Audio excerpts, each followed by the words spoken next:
Media సోదరులకు, electronic print media సోదరులకు నమస్కారం. అదేవిధంగా నాతో పాటు దైవ దర్శనంలో పాల్గొన్న మా సోదరుడు ఆదిశీనన్న గారికి, మిగతా మరి ఎండోమెంట్ అధికారులకు అందరికీ కూడా పేరు పేరున హృదయపూర్వక నమస్కారాలు. మొదటి నుంచి కూడా చిన్నతనం నుంచి కూడా మరి రాజరాజేశ్వర దేవునికి వచ్చి కుటుంబ సమేతంగా మొక్కులు చెల్లించుకోవడం అనేది మాకు ఆనవాయితీగా వస్తుంది. తెలంగాణ ప్రాంత ప్రజలందరూ కూడా ముఖ్యంగా మన వేములవాడ రాజన్నను మొక్కుకోవడము, మొక్కులు చెల్లించుకోవడము కుటుంబాల ఇలవేల్పులుగా భావిస్తూ ఉంటారు. అదేవిధంగా మాకు ముఖ్యంగా ఒక ఆదివాసీ కుటుంబం నుంచి వచ్చిన మాకు ఎప్పుడైనా కూడా జాతరకు ముందు మరి ఇక్కడ మొక్కులు చెల్లించుకోవడం అనేది మాకు ఆనవాయితీగా ఉంది. సమ్మక్క సారలమ్మకు వెళ్ళే ముందు, ఆ జాతర నిర్వహణకు ముందు ఇక్కడ మా తల్లిదండ్రులు ప్రతి జాతరకు ముందు వచ్చి మొక్కుకుంటూ ఉంటారు. ఈ యొక్క నా దైవ దర్శనం కూడా మా తల్లిదండ్రులతోటి, నా కుటుంబ సభ్యులతోటి మరి రేపు ఫిబ్రవరి 21 నుంచి కూడా మా సమ్మక్క మనందరి ఇష్టదైవం ఇలవేల్పులుగా ఉన్నటువంటి తల్లులు సమ్మక్క సారలమ్మ జాతర కూడా ఉంది కాబట్టి మరి జాతరకు ముందు ఇక్కడికి వచ్చి మొక్కుకోవడం అనేది ఆనవాయితీగా ఉన్నది. ఆ క్రమంలోనే ఈరోజు మేము ఇక్కడికి రావడం జరిగింది. అదేవిధంగా మనము తెలంగాణ ప్రభుత్వం, మన రాష్ట్రము, మన ప్రభుత్వము ఏర్పడితే చాలా బ్రహ్మాండంగా రాజరాజేశ్వర ఆలయం అభివృద్ధి చెందుతుంది అనుకున్నాము. కానీ మరి ఇక్కడ నుంచి ప్రాతినిధ్యం వహించినటువంటి గత ముఖ్యమంత్రి గారు కూడా పెద్దగా దృష్టి పెట్టినటువంటి అవకాశం లేదు. ఖచ్చితంగా మాది సీనన్న గారు చాలా రోజుల తర్వాత వారు ఎమ్మెల్యేగా అయినరు. వారు కూడా ప్రత్యేకంగా తపన పడుతున్నారు. నాకు అనేక సార్లు కూడా మా దృష్టికి తీసుకొచ్చారు. తొందరలోనే సీఎం రేవంత్ రెడ్డి గారి ఆధ్వర్యంలో మీటింగ్ ఏర్పాటు చేసి ఈ యొక్క టెంపుల్కి సంబంధించినటువంటి, ఈ ప్రాంగణానికి సంబంధించినటువంటి అభివృద్ధి నిధులు, ఎందుకంటే మన పూర్వీకులు ఇచ్చినటువంటి గొప్ప విశ్వాసం కలిగినటువంటి దేవుడు మరి ఇక్కడ ఈ ప్రాంతంలో మనకు ఇటు రాజరాజేశ్వర ఆలయం మనం ఎక్కడెక్కడో పోవడం కాకుండా మన ప్రాంత ప్రజలు, మన తాతలు ముత్తాతలు మొక్కుకుంటూ వచ్చినటువంటి గొప్ప దైవాన్ని మనం భవిష్యత్ తరాలకు కూడా అందించాల్సిన అవసరం ఉంది. ఖచ్చితంగా ఒక్కొక్క ప్రాంతంలో ఒక్కొక్క దేవుడు విశిష్టత ఉంటుంది. కానీ కొంతమంది ఏం చేస్తున్నారంటే ఈ దేవుణ్ణే మొక్కాలి, ఇదే చేయాలి, అట్లాంటిది కాదు కదా. ఇప్పుడు నేను పోతే ములుగు ప్రాంతంలో ప్రతి ఇంట్లో సమ్మక్క సారక్క ఉంటుంది. ఇటు వస్తే ప్రతి ఇంట్లో ఉంటారు. రాష్ట్రం అంతా కూడా ఇక్కడ మొక్కుతారు, అటు వచ్చి మొక్కుతారు. కాబట్టి ఈ విధానాన్ని కొంతమంది ధ్వంసం చేసే ప్రయత్నం చేస్తున్నారు. అట్లా కాదు. మన ఇష్ట దైవాలు, మన పూర్వీకులు ఇచ్చినటువంటి దేవులు, వాళ్ళ ఆ యొక్క గొప్పతనాన్ని కూడా మనం కాపాడుకుంటూ ఈ ఆచారాలు, సాంప్రదాయాలను కూడా భవిష్యత్ తరాలకు అందించే విధంగా ఈ యొక్క దేవుళ్ళ యొక్క గొప్పతనం, విశిష్టత భవిష్యత్ తరాలకు అందే విధంగా కూడా మరి అభివృద్ధి జరగాలి, చరిత్రను నిలపాల్సిన అవసరం ఉంది. తొందరలోనే సీనన్న అధ్యక్షతన సీఎం గారు తొందరలోనే మీటింగ్ ఏర్పాటు చేసి ఈ కార్యక్రమాలన్నీ కూడా సమీక్షించి భవిష్యత్తులో ఇక్కడ కావాల్సినటువంటి అభివృద్ధి కార్యక్రమాలకు కూడా నిధులు ఇవ్వడం జరుగుతుంది. నిన్నటి రోజున ఎమ్మెల్యే కేటీఆర్, సీఎం అంటే మాజీ సీఎం కుమారుడు కేటీఆర్ కరీంనగర్లో మాట్లాడుతూ త్వరలోనే కేసీఆర్ మళ్ళీ ముఖ్యమంత్రి చేస్తామని చెప్పేసి ఆయన బహిరంగంగానే ఒక స్టేట్మెంట్ రిలీజ్ చేసింది. దానిపైన మీ కామెంట్? విధ్వంసపు రాజకీయాలకు వాళ్ళు పాల్పడుతున్నారు. ధ్వంసపు రాజకీయాలు. ప్రజాస్వామికంగా మమ్మల్ని 65 మందిని ప్రతిపక్షంతో కలిసి సఫిషియెంట్ నెంబర్ ఇచ్చారు అసెంబ్లీకి కావాల్సింది. అంటే ఎంతసేపు కూలుస్తాం అంటే అధికారం లేకుంటే వాళ్ళు ఒక్కరోజు కూడా బతకలేకపోతున్నారు అనడానికి ఇది ఒక నిదర్శనం.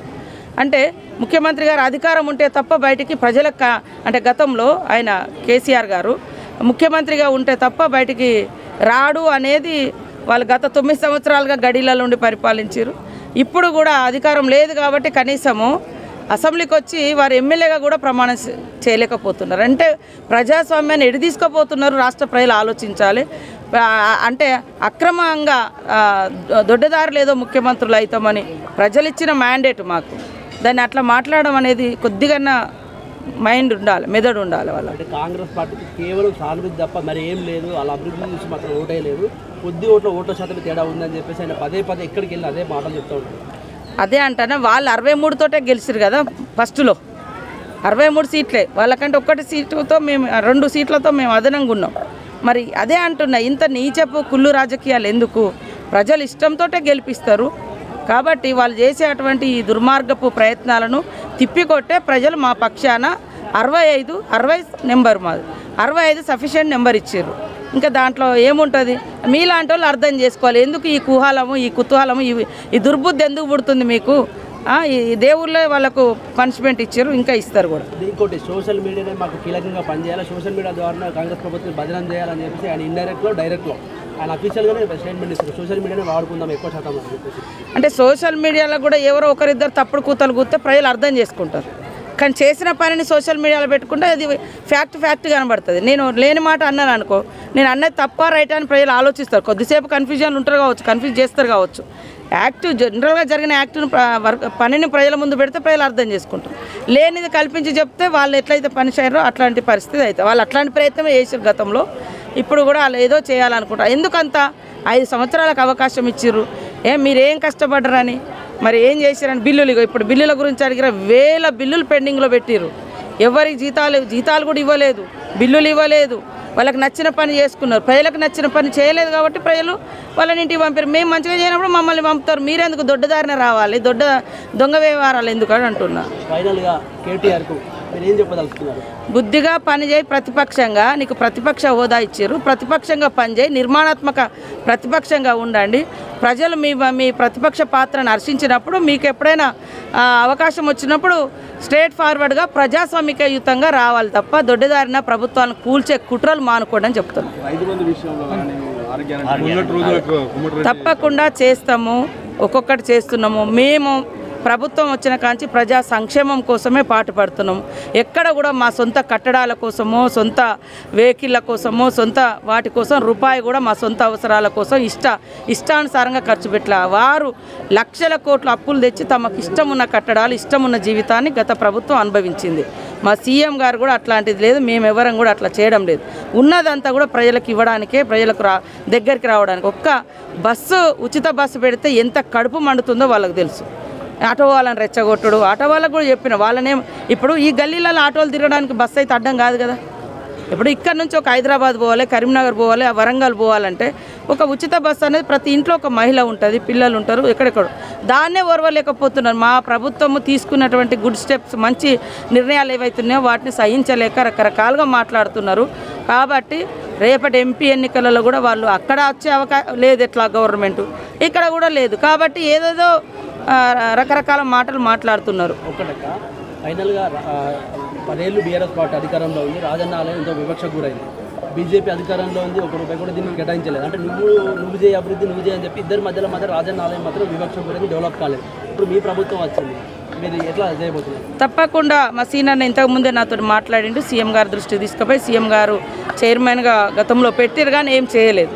మరి కేసీఆర్ గారు ఈ సొంత జిల్లా అని చెప్పుకుంటారు, ఇక్కడే మా పుట్టుకలు అని చెప్పుకుంటారు, అన్నీ చెప్పుకున్నారు. ఈ సెంటిమెంట్ని వాడుకున్నారు, అన్నీ చేసుకున్నారు. 2 సార్లు అధికారానికి వచ్చారు. 2 సార్లు వచ్చినా ఇంకేదో వాళ్ళు త్యాగాలు చేసినారు, మాకేదో అధికారం పోయిందంటే ఈ రాష్ట్రంలో తెలంగాణ కోసం ప్రతి ఒక్క బిడ్డ పోరాటం చేసిండు. తల్లి సోనియమ్మ తెలంగాణ ఇచ్చి కాంగ్రెస్ పార్టీ అక్కడ ఇక్కడ లాస్ అయింది 10 ఏళ్ళు, మీకు తెలుసు. అయినా కూడా ప్రజల యొక్క ఆకాంక్ష నెరవేర్చాలని నెరవేర్చింది. 10 ఏళ్ళు అధికారంలో ఉన్నారు. ఎక్కడి నుంచో వేరే దేశాల్లో బతికి 2 ముచ్చట్లు ఇంగ్లీష్ మాటలు నేర్చుకొని వచ్చి అదే మన లాంగ్వేజ్ లాగా కూడా చెప్పుకొని ఏదో గొప్పగా బతుకుతుంది. మరి అంత గొప్పగా చేస్తే ఈ ఊళ్ళకి ఏమొచ్చింది, రైతులకు ఏం ఒరిగింది, ఇక్కడ దేవుడికి ఏమి ఇచ్చిర్రు, ఏం చేయలే. అదే సోషల్ మీడియాను వాళ్ళు చేయని పనులు చేసినట్టుగా అద్భుతంగా ప్రచారం చేసుకున్నారు. అది ఎవరు నమ్మరు, చేసిన పనినే ప్రజలు నమ్ముతారు. సోషల్ మీడియా వేదికగానే వాడుకోవాలంటే నేను చేసిన పనినే నేను చూపిస్తా, కానీ చేయనట్టుగా వాళ్ళు అభూత కల్పనలు చేశారు కాబట్టి ప్రజలు అర్థం చేసుకున్నారు. 10 ఏళ్లలో పక్కకు పంపించారు. మేము ఖచ్చితంగా అభివృద్ధికి కట్టుబడి ఉన్నాం. దేవాలయాల అభివృద్ధికి, మన ప్రాంత దేవుళ్లను, మన ప్రాంత దేవుళ్ళ యొక్క విశిష్టతను, గొప్పతనాన్ని భవిష్యత్ తరాలకు కూడా అందించాల్సిన బాధ్యత ఉంది. అంటే హిందుత్వంతో ముందుకెళ్తుంది. తెలంగాణలో దక్షిణ కాశీ అంటారు, అతిపెద్ద పుణ్యక్షేత్రం. ఇక్కడ భక్తులు ఎక్కువ వస్తారు, ప్లస్ ఆదాయం ఎక్కువ ఉంటుంది. బీజేపీ ప్రభుత్వం కూడా ఇక్కడ ఏం చేయలేదు.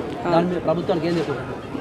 ఖచ్చితంగా అదే అంటున్నా, ఒక్కొక్క ప్రాంతంలో ఒక్కొక్క దేవుడు యొక్క గొప్పతనం ఇవన్నీ స్మార్ట్ చేసి ఒక దేవుడు కానే, ఒక ప్రాంతం కానే అని వాళ్ళు ఒక దిక్కుపోతున్నారు.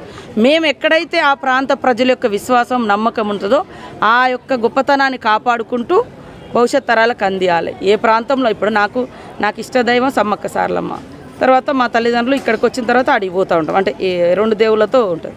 ఇక మరి ఇంకొక అడిగి పోయి ఇప్పుడు మనకు కూడా మొదటి నుంచి కూడా రాముడు, సీత, లక్ష్మణుడు మనము భద్రాచలంలో కొలువుదీరు. అసలు తలంబ్రాలు అనేది వాళ్ళ కళ్యాణం రోజు మనం చేస్తాం. ఎటు పోతున్నారు అనేది మీరు అర్థం చేసుకోండి. నేను ఇక దాని గురించి మాట్లాడలేను.